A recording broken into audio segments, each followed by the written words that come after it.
Buenas noches. Un tribunal colegiado de la Ciudad de México, el octavo tribunal, dejó hoy sin fundamento la queja del gobernador con licencia de Veracruz y prófugo Javier Duarte para que no surta efecto la orden de aprehensión en su contra girada desde el 18 de octubre. El tribunal determinó que los delitos que se le imputan a Duarte ameritan la prisión preventiva y, con base en un criterio de la Suprema Corte de Justicia, resolvió que el fuero no es permanente y solo protege a los servidores públicos que desempeñan el cargo, lo que desde luego no ocurre con Duarte. Lo cierto es que han transcurrido 40 días desde la huida de Duarte. Lo cierto es que hoy se cumple un mes de que el presidente Peña Nieto propuso a Raúl Cervantes como Procurador General de la República y un mes de que Raúl Cervantes declaró que la PGR estaba muy cerca de capturar al desprestigiado gobernador de Veracruz. Lo cierto es que dentro de 5 días todo este rollo del fuero y no fuero será irrelevante, porque Duarte dejará de ser gobernador con licencia. 5 días nada más. De ahí que la pregunta de esta noche sea, una vez más, ¿en dónde está Duarte? O más bien, señor procurador, si hace 30 días estaban muy cerca de capturarlo, ¿qué tan cerca están este viernes? Y en un viernes de preguntas, abrimos 2 más esta noche.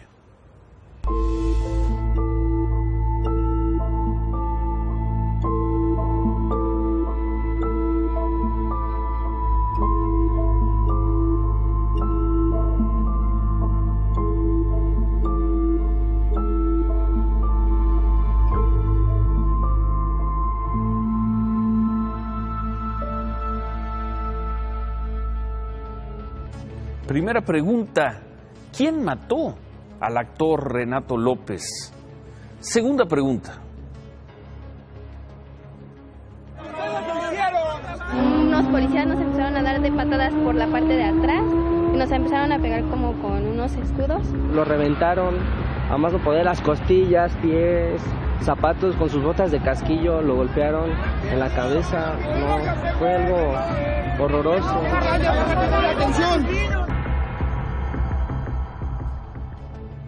¿Quién puso al borde de la muerte a este aficionado anoche en el Estadio Azteca? ¿Fue la policía de la Ciudad de México? Pero además de preguntas, esta noche tenemos... El presidente Peña Nieto pidió acabar con el machismo en todas sus expresiones, pero en su sexenio se han registrado las cifras más altas de casos de acoso sexual contra trabajadoras del gobierno federal. Andrés Manuel López Obrador se suma al coro en contra del secretario de Desarrollo Social, Luis Miranda. El Instituto Nacional Electoral ordenó a la revista TV Notas que suspenda la difusión de propaganda con el nombre e imagen del gobernador de Puebla, Rafael Moreno Valle. Esta noche se reanudaron las funciones de la obra Amor Eterno en el Teatro San Rafael.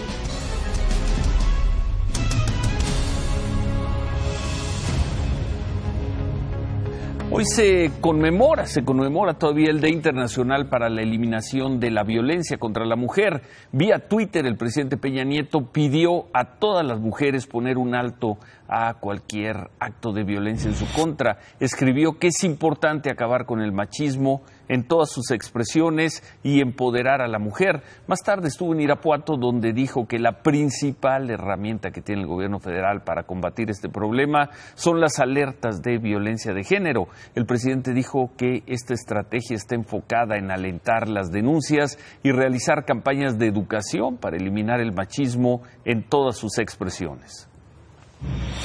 A los hombres que se pasan de la raya, deténganse. Hoy queremos ser parte de un impulso y de un esfuerzo por transformar positivamente a nuestro país. Detengan su actuar violento. Buenas palabras, pero cuando el presidente Peña Nieto le dice a los hombres detengan su actuar violento, quizá no está considerando o quizá no está informado de estas cifras, porque es justo en el sexenio del presidente Peña Nieto cuando se han registrado las cifras más altas de funcionarios, de funcionarias públicas víctimas de abuso o acoso sexual.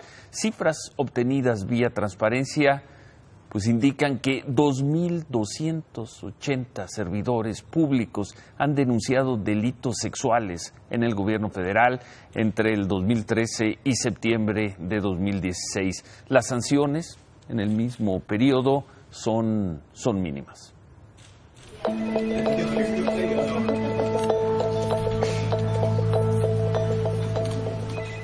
Los casos de acoso o abuso sexual en oficinas del gobierno federal han tenido un repunte en los últimos años. En lo que va de la administración del presidente Enrique Peña Nieto, se han registrado 49% de un total de 4.660 denuncias por abuso sexual contabilizadas en los últimos 10 años. Imagen Noticias obtuvo estas cifras vía una solicitud de transparencia a la Secretaría de la Función Pública. Los datos refieren que aunque las víctimas de agresiones sexuales aumentan, los funcionarios sancionados por estos delitos no.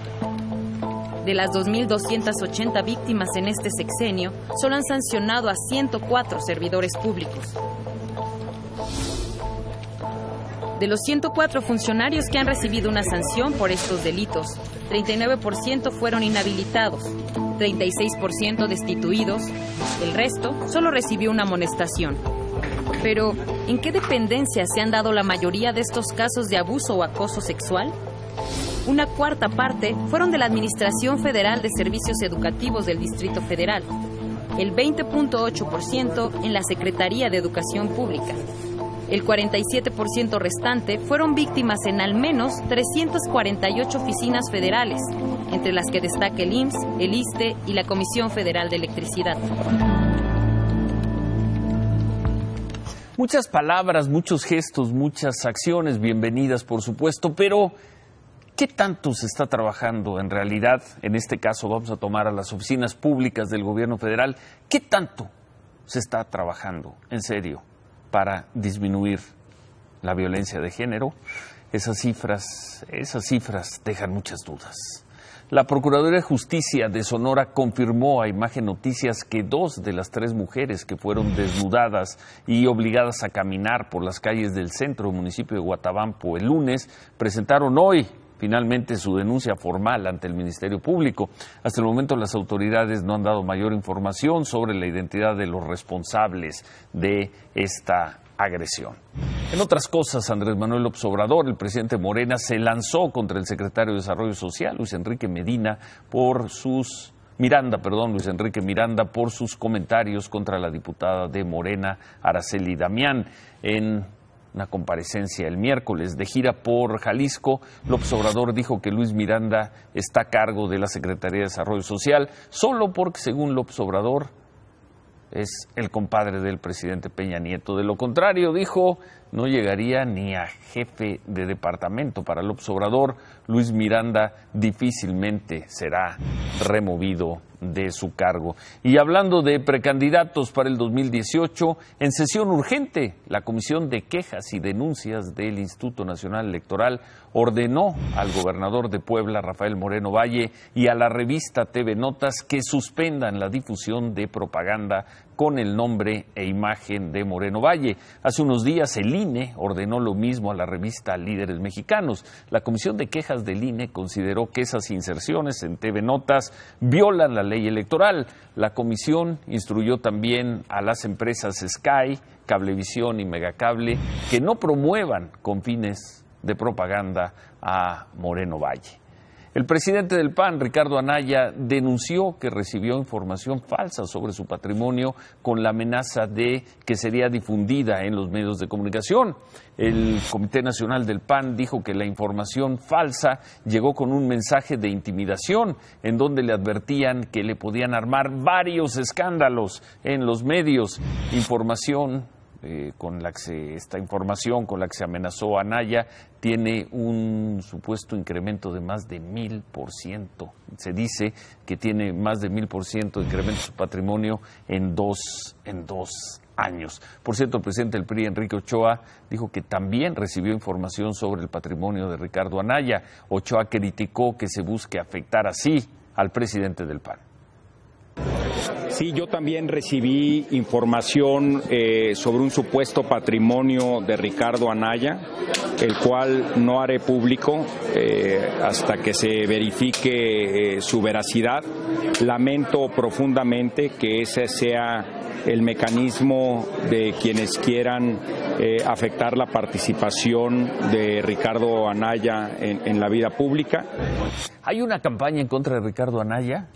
Son demasiados casos, demasiada información fragmentada que aparece por ahí. Difícilmente se podría hablar de una gran investigación, pero son muchas notas y hoy este mensaje con información falsa buscando ser retomado por los medios de comunicación. ¿Quién está haciéndole esto al presidente del PAN? Pues seguramente alguien que tiene, cuando menos, que tiene recursos para hacerlos. Jaime Padrés Dagnino, hijo del exgobernador de Sonora, de Guillermo Padrés, promovió un amparo contra una posible orden de aprehensión en su contra. Hasta ahora un juez le ha otorgado una suspensión provisional contra una posible detención. Será hasta el 15 de diciembre cuando el juez decida si le otorga o no el amparo a Jaime Padrés Dagnino.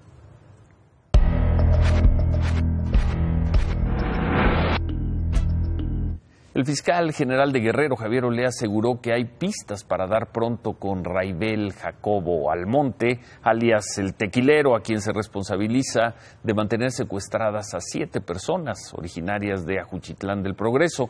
Desde ayer se intensificó la búsqueda del Tequilero y las personas secuestradas. El fiscal Javier Olea le dijo a Adela Micha en Imagen Radio que el Tequilero tiene una herida de bala en una pierna que le impide caminar rápido y limita su movilidad en la sierra.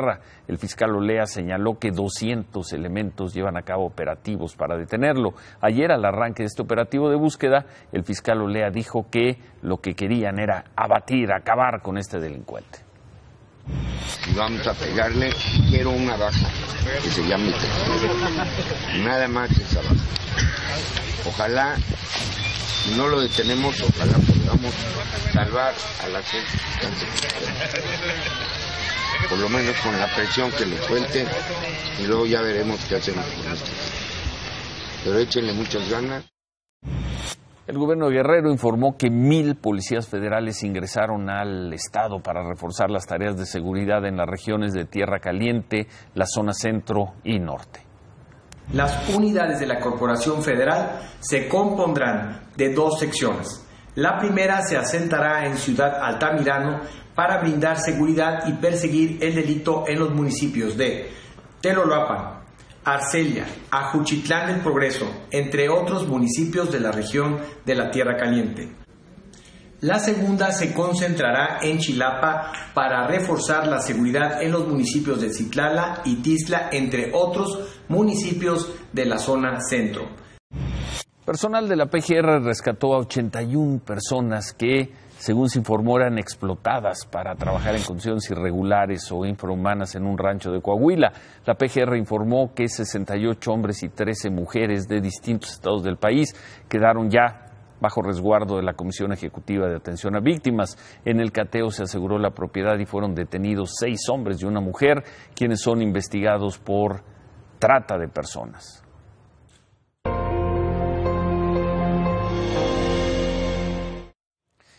Bueno, y esta historia, en Gilotzingo, Estado de México, fueron encontrados los cuerpos del actor Renato López y de su representante Omar Girón. Los dos estaban desaparecidos desde el miércoles.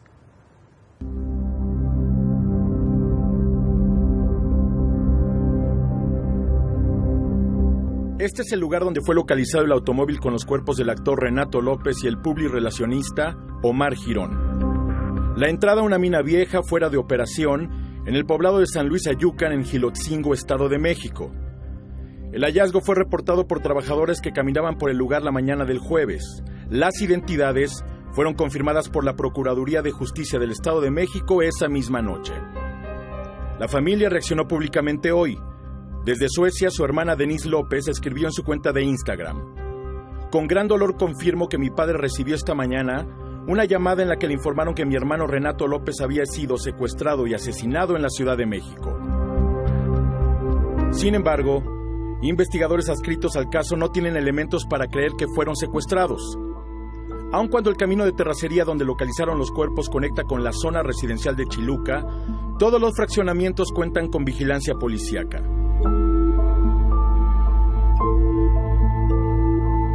Además, los investigadores aseguran tener indicios de que los dos sujetos llegaron manejando al lugar y fue ahí, y adentro del propio auto, donde fueron asesinados.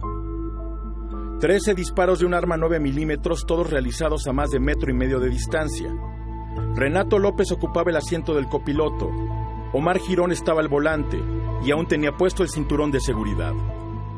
Según información oficial, los dos fueron reportados como desaparecidos ante la Procuraduría General de Justicia de la Ciudad de México el miércoles después de las 3 de la tarde, mismo día en que el actor, compositor y modelo publicaba en su cuenta de Instagram su última foto. Llevo menos de 24 horas en la Ciudad de México y ya extraño la playa.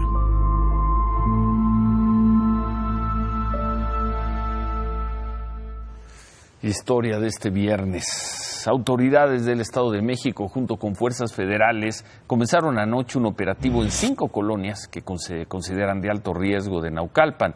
Este operativo, según se informó, dejó como saldo 44 personas detenidas por su probable responsabilidad en delitos contra la salud y portación de armas, además de que se cumplieron 6 órdenes de aprehensión por robo y secuestro.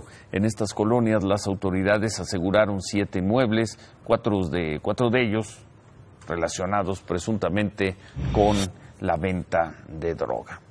Bueno, y a pesar de este operativo, esta madrugada un asalto dejó 3 personas muertas en Naucalpan. Un grupo de 10 personas armadas, un comando, intentó ingresar a una empresa de alimentos. Al llegar los policías municipales, los hombres armados se enfrentaron a ellos a balazos. Y bueno, el saldo, muertos, dejó muerto a un policía de Naucalpan y a 2 asaltantes. Y anoche, bueno, para terminar estos temas duros, anoche en el Estadio Azteca, al finalizar el partido entre el América y las Chivas, se dieron, pues, como cada vez es más usual, enfrentamientos entre aficionados de ambos equipos, esta vez en las rampas de salida del Estadio Azteca, en las rampas del Estadio Azteca. A pesar de que la Secretaría de Seguridad Pública de la Ciudad de México reportó saldo blanco después de estos incidentes, un hombre llamado Enrique Flores, un médico de 50 años, está hospitalizado y estuvo grave. Su familia asegura y nos dice que fue golpeado por la policía de la Ciudad de México. El clásico América Chivas de este jueves terminó en agresiones.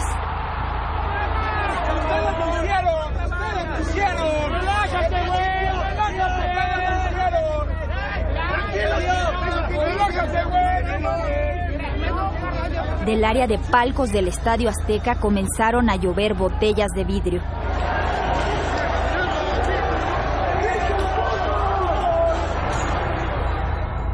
Justo cuando íbamos saliendo para tomar las rampas, se empezó a escuchar ruido de botellas que se estaban rompiendo en las rampas y los policías pues obviamente se empezaron a encapsular a la gente.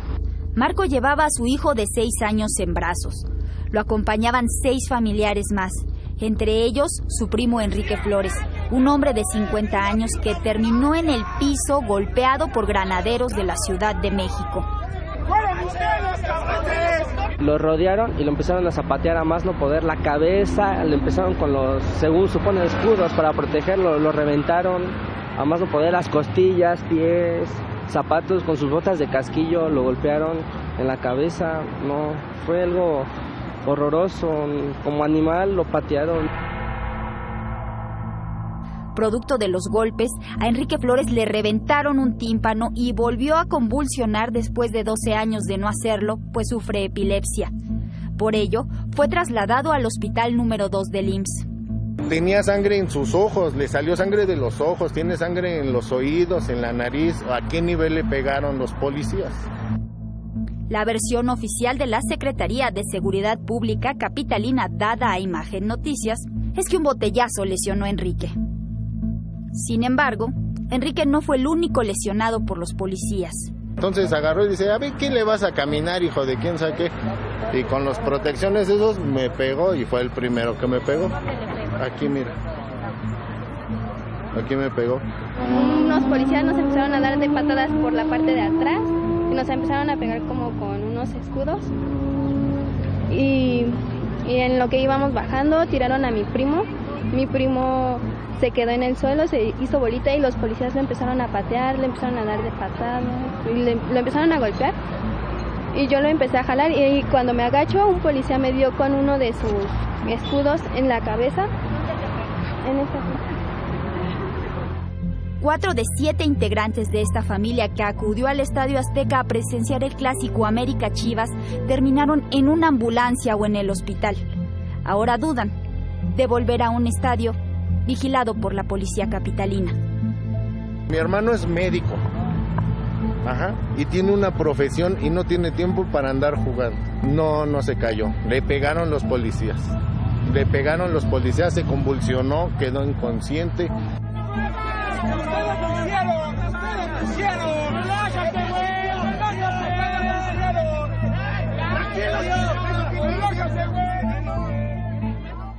Ya está fuera de peligro esta persona. Queda la pregunta, siempre cuando vamos a una policía en una situación así, el gobierno de la Ciudad de México, la Secretaría de Seguridad Pública, nos aseguran que se trató de un botellazo.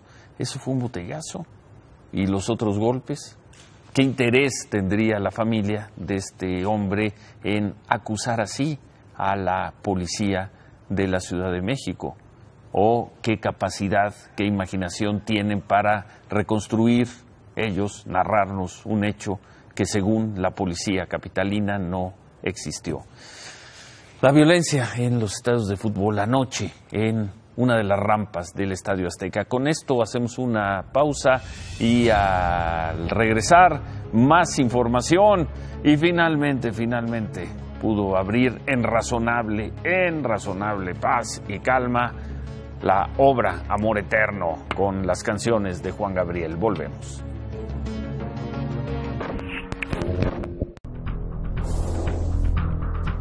Como es costumbre en Estados Unidos, hoy se lleva a cabo el Black Friday, un viernes negro de descuentos que casi nadie puede desaprovechar, donde no solamente se ven buenas ofertas, sino también estas escenas.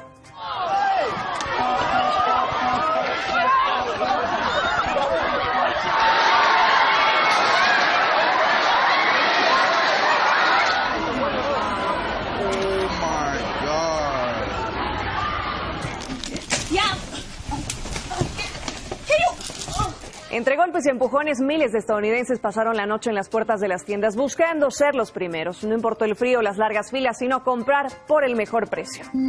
Permiso, Ciro. Gracias, Paola, y gracias a todas las personas que nos llamaron, que nos preguntaron, que tienen dudas sobre la visa para poder entrar a Canadá. Ya lo explicábamos anoche, solo serán necesarias para quienes lleguen, para quienes entren a Canadá por avión, porque para los demás, a partir del 1 de diciembre, si se entra por mar, si se entra por tierra, no será necesario presentar la visa. Anoche informábamos de las condiciones generales que se van a necesitar para poder entrar a Canadá. El trámite para solicitar este documento comenzó hoy. ¿Cómo se obtiene? ¿Cuál es el proceso para conseguir la autorización electrónica para poder entrar a Canadá?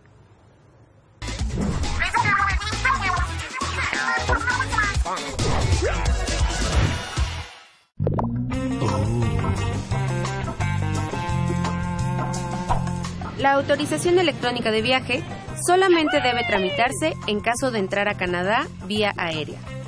Su trámite se hace por internet antes de adquirir un boleto de avión. Se hace ingresando a la página www.canada.ca/ETA-México. El costo del trámite es de $7 canadienses, más o menos 110 pesos mexicanos. Tendrá una vigencia de 5 años o hasta que el pasaporte expire.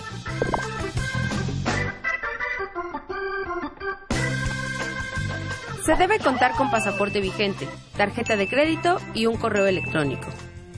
Al entrar a la página, se deberá llenar una solicitud con tus datos personales y contestar algunas preguntas sobre salud y antecedentes penales. Después de realizar el pago vía electrónica, se obtendrá la autorización de viaje, la cual estará ligada electrónicamente al pasaporte. No es necesario imprimir ningún documento. El gobierno de Canadá pide a los mexicanos que este trámite se haga con anticipación. pues algunas de las solicitudes pueden tardar hasta 3 días en ser validadas. El trámite ya puede realizarse desde hoy. Las personas que tengan visa vigente no tendrán que tramitar la autorización electrónica de viaje hasta que su visa expire. Para aquellas personas que entren por mar o por tierra a Canadá, no será necesario este trámite.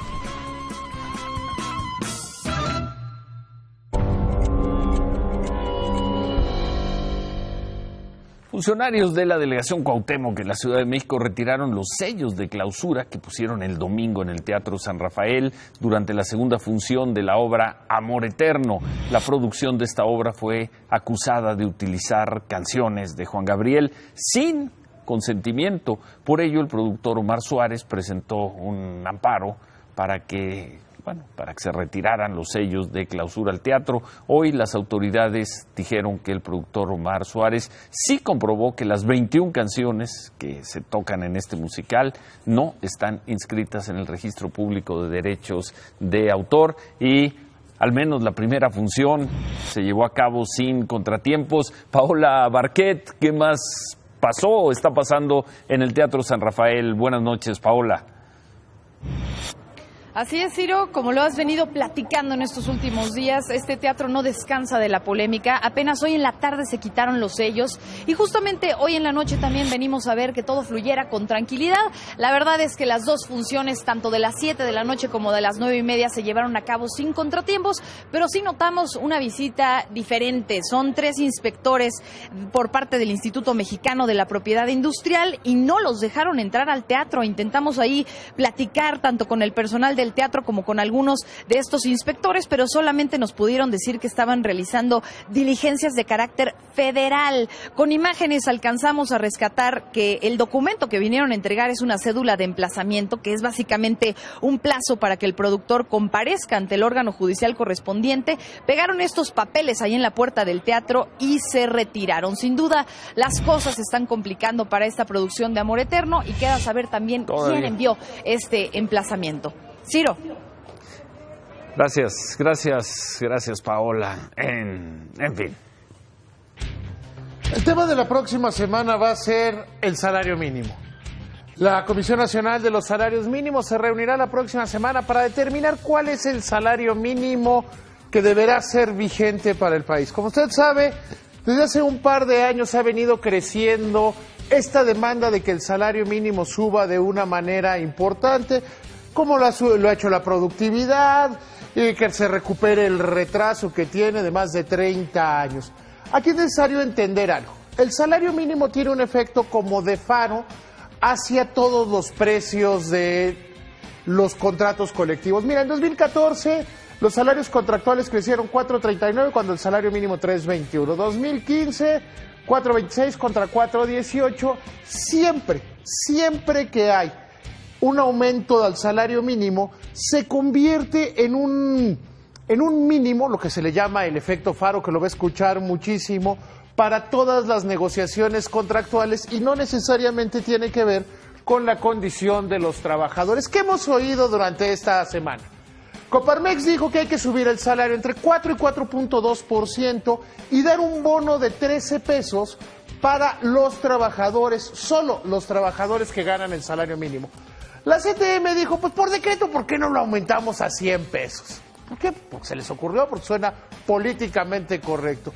Y hoy los panistas dijeron, bueno, pues ya que estamos en eso, pues ¿por qué no 200 pesos? ¿Por qué no 500 y por qué no 3,000 pesos? Mire, el salario mínimo todavía, desgraciadamente, sigue teniendo un poder que no solo es el salario de los trabajadores. Sí, en 2015 se creó la unidad de medida y actualización que iba a suplir al salario mínimo y que iba a ser una maravilla. ¿Y qué va a pasar? Todavía no hay ley. ¿Qué va a pasar? ¿Qué va a pasar? En 2 semanas se debe reunir la Comisión Nacional. Se reúne la semana próxima. ¿Qué debemos esperar? ¿Qué va a pasar? Que haya una negociación fuerte en la cual se determine que un aumento al salario mínimo importante, muy importante, pero que no afecte a la inflación. Y déjame ser muy claro con esto. ¿De qué le sirve a un trabajador? Y déjame usar el ejemplo de Venezuela porque es clarísimo. En Venezuela, desde que está Nicolás Maduro, han subido 14 veces el salario mínimo, 454%. Nada más la inflación de este año es del 700%. Entonces, ¿de qué carajo le sirve a un trabajador que se lo suban cada 15 minutos? La carrera precios-salarios, ya los más jóvenes no se acuerdan, ¿te acuerdas aquella cuando subía la inflación? Hace más ricos a los ricos y más pobres a los pobres. Entonces, ¿cómo se debe aumentar el salario mínimo? Sí, de una manera que vaya siendo remunerador, que la buena situación que tiene la economía nacional, aunque nadie la crea, que ha hecho que en términos reales los trabajadores hoy ganen más, se vaya recuperando el salario mínimo. Y la propuesta de Coparmex, de las tres que hay ahorita conocidas, es la más razonable, es aumentemos el salario mínimo, entre 4 y 4.2%, que es arriba del máximo de inflación de Banco de México, y ya con eso, nada más si la inflación se mantiene bajo del 4, recupera el nivel de vida. Y dar un bono para no generar efectos inflacionarios. ¿Y esto crees que es lo que vaya a pasar? Yo creo que es lo que va a pasar. O sea, si me dijeras cuál va a pasar, esta es la más cercana a lo que va a pasar. Lo del PAN fue una puntada. Lo del PAN es una estupidez, no es una puntada, es una estupidez. O sea, decir los panistas que hay que aumentar el salario mínimo 200, porque le quisieron ganar a Miguel Ángel Mancera, quien puso de moda, quien detonó este tema, que ¿Quién ya abrió esta discusión? Él fue el que la... O sea, ya existía. Sí, hace 3 años. Hay estudios de la Comisión Nacional de los Salarios Mínimos Previos, pero el que hizo que el tema se pusiera de moda fue Miguel Ángel Mancera y es un gran éxito de él. Entonces lo de los panistas fue... Sí, él dice, una estupidez. Una estupidez de los diputados de Acción Nacional que son muy irresponsables, pobrecitos. Remátale entonces, por segunda vez. Los diputados del PAN son unos imbéciles. Perdón, decir que hay que aumentar el salario mínimo 200% en un lapso de 3 años es una estupidez. El salario mínimo se tiene que aumentar de tal manera que sí mejore la condición de vida de los trabajadores, no que genere inflación, o si no, vean Venezuela. Hoy fue remate y segundo remate de David Páramo. Hacemos una pausa y al regresar más información y los deportes. Volvemos.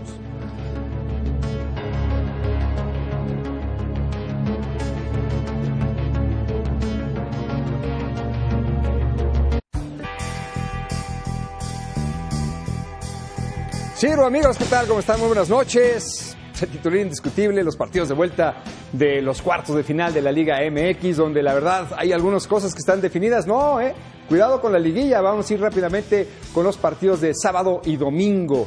Porque el sábado tenemos aquí al equipo de los Tigres que reciben a los Pumas de la Universidad. El partido será a las 19 horas en el Volcán. Y también en el Estadio Caliente, Tijuana recibe a León. Tijuana herido de muerte a las 9 de la noche. Los partidos del domingo 27 serán precisos a las 6:06 Guadalajara América en el Estadio de Chivas. Y a las 8 de la noche con 6 minutos Pachuca Necaxa, sorprendente Pachuca con Necaxa en el Estadio Hidalgo. Vamos a 2 toques. Cuando dijeron los directivos de los equipos que están ahorita en la liguilla que iban a aumentar los precios, se les preguntó si no iba a haber verdaderamente un problema para los aficionados, aumentarles el dinero en este México de crisis, aunque dicen que no hay crisis. Claro que la hay. ¿No vieron los partidos? Completamente los estadios vacíos. El estadio de Victoria, de Necaxa, con gran temporada del Necaxa. Oiga, no únicamente peleó y salió de la zona difícil del no descenso, se calificó a la liguilla. ¿Cuánto subieron los precios ahí? Se subieron como un 40%. Oye, Ciro, para un aficionado, ya es difícil para un aficionado. ¿También? ¿Perdón? ¿En el Azteca también? En el Azteca también. El Azteca no se llenó, O sea, es muy padre la toma de la televisión donde se ve la parte medio llena, pero las cabeceras de arriba había unos lugares enormes. ¿Y se van a mantener esos precios? Se van a mantener esos precios en los partidos de vuelta. Y uno dice, ¿quién dice que no hay crisis? Pues nada más véanlos, a ver si en las entradas... David Páramo. Pues bueno, nada más que él eche una miradita a los estadios donde se llevaron los partidos. Unos huecos terribles y además la otra, se han puesto verdaderamente en huelga muchos de los aficionados que iban cada 15 del estadio, cada 15 días ya no han regresado. Así es que bueno, pues ahí se las dejamos a 2 toques. Les queremos presentar una imagen para que vean que en el deporte el tema de la imagen cuenta muchísimo. Mientras el presidente electo de los Estados Unidos, Donald Trump, habla de racismo y del muro, vean esta imagen. Es fabulosa. 2 hermanas gemelas. Ahí la tiene Mónica y Sabrina Flores. de padre mexicano, de madre estadounidense. Una jugando para México, la otra jugando para Estados Unidos. Eliminó Estados Unidos a México 2-1. Y vean la hermana que está en las barras y las estrellas consolando a su hermana. Las dos estudian en la Universidad de Notre Dame medicina. Y la verdad, qué cosa en la familia. Porque finalmente una hermana pasa y la otra se queda.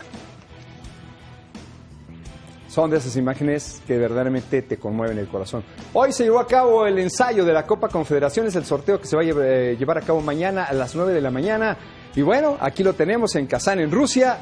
Se llevó a cabo el sorteo, estuvo la medallista olímpica Yelena Isinbayeva junto con el futbolista ruso Sergei Smak. Aquí, flanqueando a Colin Smith, el director de competencias de eventos de la FIFA, se llevó a cabo este sorteo. Es el ensayo únicamente, mañana es el bueno. En el bombo número 1 están colocados Alemania, actual campeón del mundo, Portugal, monarca de Europa, Chile, campeón de América, y Rusia, país anfitrión. Y en el bombo número 2, Australia, México, Nueva Zelanda y el campeón África. Vamos a ver cómo le va. Dice el señor Juan Carlos Osorio que quiere enfrentar de nuevo a Chile en la Copa Confederaciones. Cuidado con lo que desea, señor Osorio. No se le vaya a cumplir, Cuidadito. Otro 7-0, Ciro. Vámonos mejor, vámonos ya. Ok. Bueno, vamos rápidamente. Fórmula 1 en Abu Dhabi. Este fin de semana se lleva a cabo la definición y entonces estará corriendo Nico Rosberg contra Lewis Hamilton. Mejor Lewis Hamilton en los ensayos del día de hoy. Nico Rosberg fue segundo, Hamilton el primero. Checo Pérez se calificó en la 7ª posición. Y cuidado, hay un gran malestar de Lewis Hamilton porque dice que le cambiaron los mecánicos. Se ha quejado de esto Lewis Hamilton diciendo que están favoreciendo a Nico Rosberg. Nico Rosberg, si llega al podium en cualquier posición, es el campeón del mundo. Si no llega, Lewis Hamilton tendría la oportunidad. Y se las dejo votando. Ya lo dijo Ciro, ya presentaron la nota, ¿no? 4,000 policías cubrieron el partido de América Chivas. Ya les quedó claro a las autoridades cuál es un partido de alto riesgo. No un partido entre universitarios jugando puerta cerrada. Ahí está, gran comentario, Gerardo. Por cierto, acaba de terminar el partido de fútbol americano. Los auténticos Tigres le ganaron a los Pumas, el campeonato de la UNEFA. Y en Monterrey no hay problema, ahí sí se juega. No, ahí sí se juega. En la Ciudad de México, el rector le tiene mucho miedo a los aficionados. En fin, gracias Gerardo. Gracias, buenas noches. Se quedan con Eduardo Videgaray y con él Estaca. Buen fin de semana. ¡Ánimo!